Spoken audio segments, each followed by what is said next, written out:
CrossFit San Ramon, Sunday the 5th. We've got some accessory work coming at you here. So we've got some prone snow angels, front raise, wagon wheels, single arm row, and we can do that dumbbell, kettlebell, doorway, different things like that. So I've been showing you some different ways to do some of these things. I've been using the backpack a bit. I'm going to throw in a few other things just in case you're still struggling finding the right piece of equipment.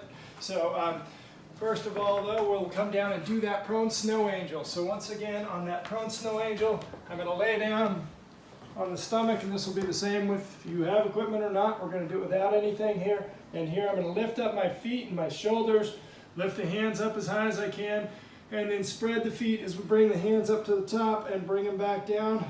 Just nice and slow, keeping it controlled.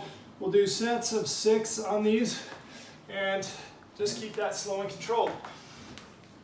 Then on the front raise, the wagon wheel, single arm row, I've got it down to sets of 6. If your weight isn't enough for that to be challenging, go ahead and increase the number of reps that you're doing on that type of thing.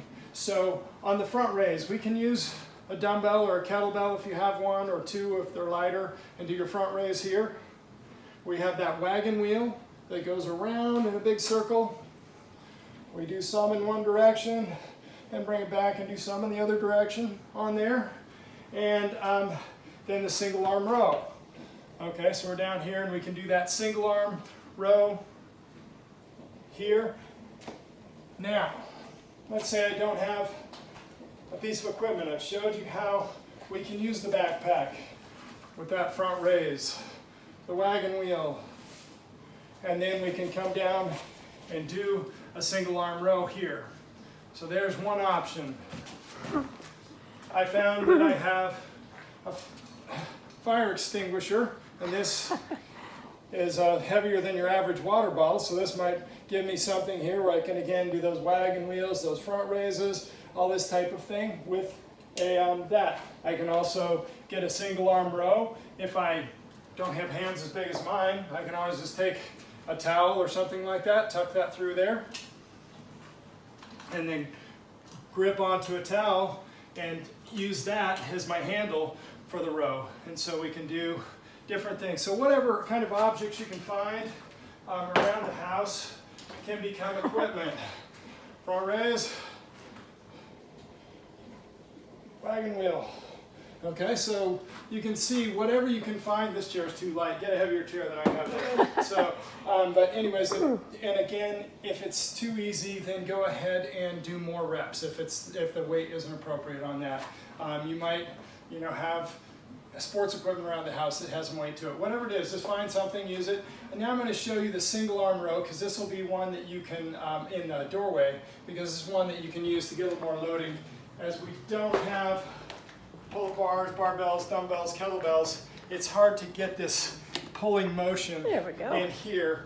And so what I can do now is I can just lean back, get a good grip on that door jamb there, and then bring myself in and pull here. And the farther forward I move my feet, the more challenging that is. I go to the other side of the door and hit this here. Just make sure that wherever you do it, you feel like you have a secure grip on that. And here again, if you can't get enough load to get it working at 6 reps, go ahead and increase those reps on that.